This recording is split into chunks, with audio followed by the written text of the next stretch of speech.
TRS 100 సీట్ల టార్గెట్పై అంతే ఘాటుగా స్పందించింది కాంగ్రెస్. ఆ పార్టీకి అన్ని సీట్లొస్తే రాజకీయ సన్యాసం తీసుకుంటానని సవాల్ చేశారు షబ్బీర్ అలీ. ఇక గల్లీ గల్లీలో పార్టీ నేతలు ప్రచారం మొదలుపెట్టారు. హైదరాబాద్ను డెవలప్ చేసింది తామే అంటున్నారు కాంగ్రెస్ నేతలు.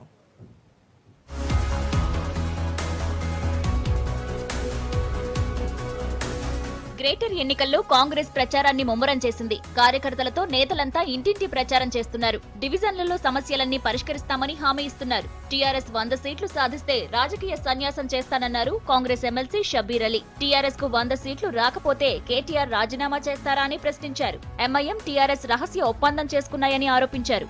తెలంగాణ రాష్ట్ర Panchayati Raj and IT minister K Taraka Rama Rao గారితో నేను సవాల్ చేస్తున్నాను.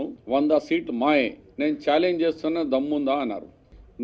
మీ ఛాలెంజ్కు 100 సీట్లు రాకుంటే మీరు రాజీనామా చేస్తా అని చెప్పిన ఛాలెంజ్ కట్టుబడి ఉన్నారా? ఉంటే మళ్ళీ రీట్రేట్ చేయండి. నేను మాత్రం 100 సీట్లు 100% రాదు. ఒకవేళ మీరు 100 దాటితే మీరు రాజకీయంలో తప్పించుకోమంటే రెడీగా ఉన్నాను. ఏ శిక్షకైనా రెడీ ఉన్నాను. రాజకీయంగా సన్యాసి తీసుకోమంటే కూడా నేను రెడీగా ఉన్నాను. పోలీసు వాళ్ళు కూడా టీఆర్ఎస్ ఏజెంట్గా మారుతున్నారు.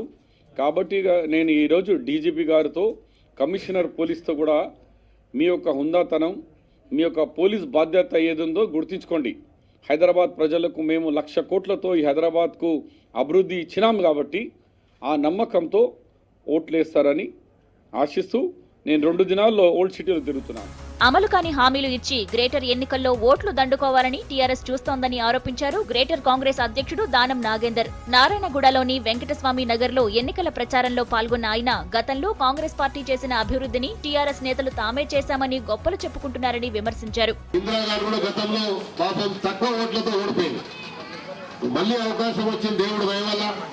ఈ అవకాశాన్ని జారవిడ్చుకోకుండా మీ అందరి ఆశీర్వాదంతో ఆమెను గెలిపించినట్టయితే ఆమె గెలుపులోనే మన గెలుపుందని మనం చేస్తా ఉన్నాం.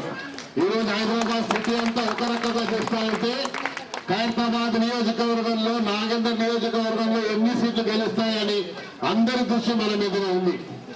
మన నియోజకవర్గంలో 6 డివిజన్లు మనం గెలిపించుకుంటే నేను మళ్ళీ ఎమ్మెల్యే అయినట్టే ఈ సందర్భంగానే మనం చేస్తాను.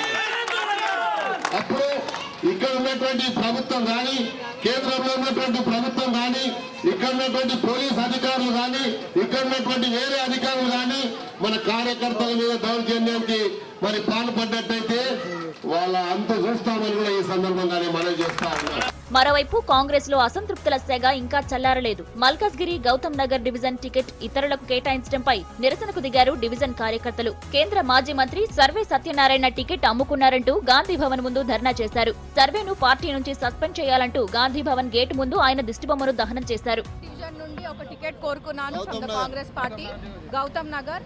But today I'm a victim because ఒక అన్డిజర్వ్డ్ క్యాండిడేట్ ని నా ప్లేస్ లోకి తెప్పించారు. నేను తనకి నాకున్న డిఫరెన్షియేషన్ నేను చెప్తాను. See, I'm a qualified person, whereas the candidate who is contesting from is non-qualified person. I'm a localite, she is an Vijayawada candidate.